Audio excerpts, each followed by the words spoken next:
স্ক্রিনে এখন যে ডিজাইনটা দেখতে পাচ্ছি এটা অ্যাডোবি ইলাস্ট্রেটর দিয়ে করা এবং খুবই সিম্পলভাবে মাত্র 2 থেকে 3 মিনিটের মধ্যে এই ডিজাইনটা করা পসিবল। ঠিক আছে, এই ডিজাইনটা সম্পূর্ণ কিন্তু হাতে করা এবং কিভাবে করতেছে ডিজাইনটা সেটা লক্ষ্য করুন। তো প্রথমে আমি অ্যাডোবি ইলাস্ট্রেটরের আর্টবোর্ডটা থেকে ডিজাইনটা সরাই নিব। ডিজাইন লক করা আছে আমার, তো এটা গ্রুপ করে সাইডে সরাই নিলাম, এটা এখানে থাকবে। অ্যান্ড আমি এখন ডিজাইনটা করব, সেটা কিভাবে, এখান থেকে একটা রেক্টেঙ্গেল নিচ্ছি,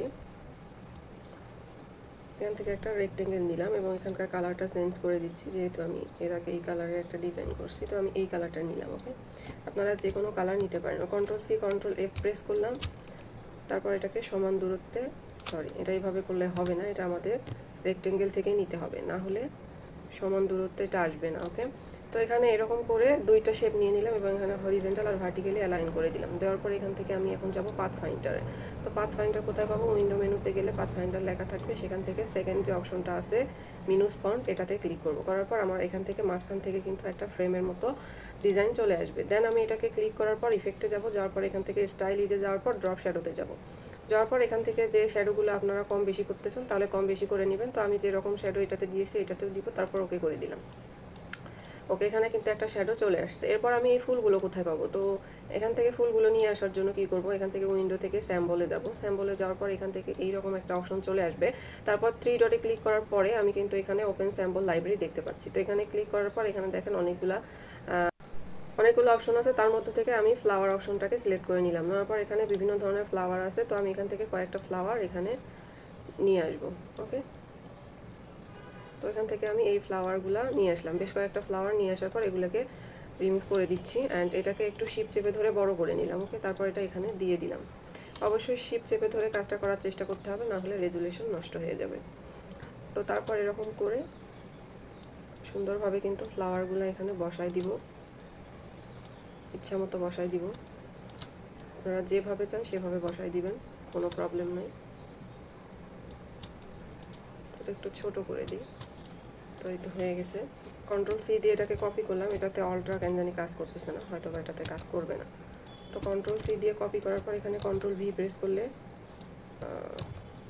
সরি আচ্ছা আচ্ছা এটা এইরকমই থাকলো। তারপর নিচের এই ফ্রেমটাকে কন্ট্রোল 2 দিয়ে আমি লক করে নিলাম। তারপর এই ফ্লাওয়ারগুলোকে কি করব, সবগুলাকে গ্রুপ করে দিব। এখান থেকে গ্রুপ করার একটা উপায় হচ্ছে, এখানে রাইট ক্লিক করলে গ্রুপ অপশন আসবে না, তো এখান থেকে সবগুলো সিলেক্ট করে কন্ট্রোল জি প্রেস করব। করার পর এখানে অলটা প্রেস করে ডিজাইনটা এখানে নিয়ে আসবো। তবে দেখেন নিয়ে আসলে কিন্তু সুন্দরভাবে জিনিসটা হচ্ছে না। তো সেক্ষেত্রে কী করবো, এখান থেকে রাইট ক্লিক করে ট্রান্সফর্মে যাওয়ার পর রিলেফটে ক্লিক করার পর এখানে কপি দিব। ভার্টিক্যালি কপি দিলে কিন্তু সেমভাবে ডিজাইনটা চলে আসবে, আর না আসলে এরকম করে একটু ঘোরাই নেবেন। তো এখান থেকে রোটেট করেও জিনিসটা নেওয়া যায়, তবে আমি এরকম করে করলাম। আপনারা চাইলে এরকম করে রাইট ক্লিক করে ট্রান্সফর্মে যাওয়ার পর এখান থেকে রোটেট থেকে কয় ডিগ্রি অ্যাঙ্গেলে আপনি ঘোরাবেন, দেওয়ার পর এখান থেকে ওকে দিয়ে দিলে কিন্তু আপনার ডিজাইনটা এরকম করে চলে আসবে। তারপর এখানে যে এইটার যে ভিতরে একটা ডিজাইন দেখা যাচ্ছে, ডিজাইনটা আমি তৈরি করছি। তো এখান থেকে যে কোনো একটা ডিজাইন, অথবা আপনি চাইলে আপনারা একটা ইমেজ এখানে নিয়ে আসতে পারেন। তো আমি যদি এখান থেকে যে কোনো একটা ডিজাইন দিলেই হবে। তো আমি এখান থেকে দেখি ডেস্কটপে কি ইমেজ আছে আমার।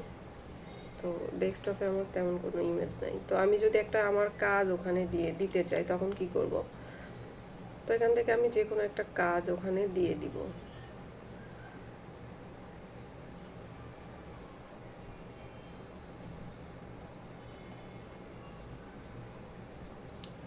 আচ্ছা, ফিশের একটা জেপিজি ওখানে নিয়ে দিয়ে দিব। জেপিজি পাচ্ছি না কেন, আচ্ছা এখান থেকে অনেকগুলা জেপিজি আছে, তো তার মধ্যে থেকে আমি এই জেপিজিটা নিয়ে আসবো এখানে।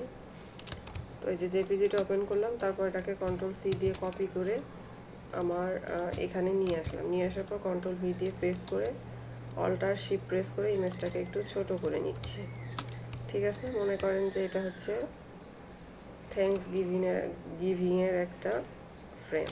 ওকে, তো সুন্দরভাবে কিন্তু এরকম ফ্রেম আমরা তৈরি করতে পারি। ও মাই গড, অসাধারণ একটা ফ্রেম কিন্তু তৈরি হয়েছে। তো এরকম ডিজাইন কিন্তু আপনারা শখের বশে করতে পারেন, আর বিভিন্ন কাজেও লাগে এগুলো। So thank you.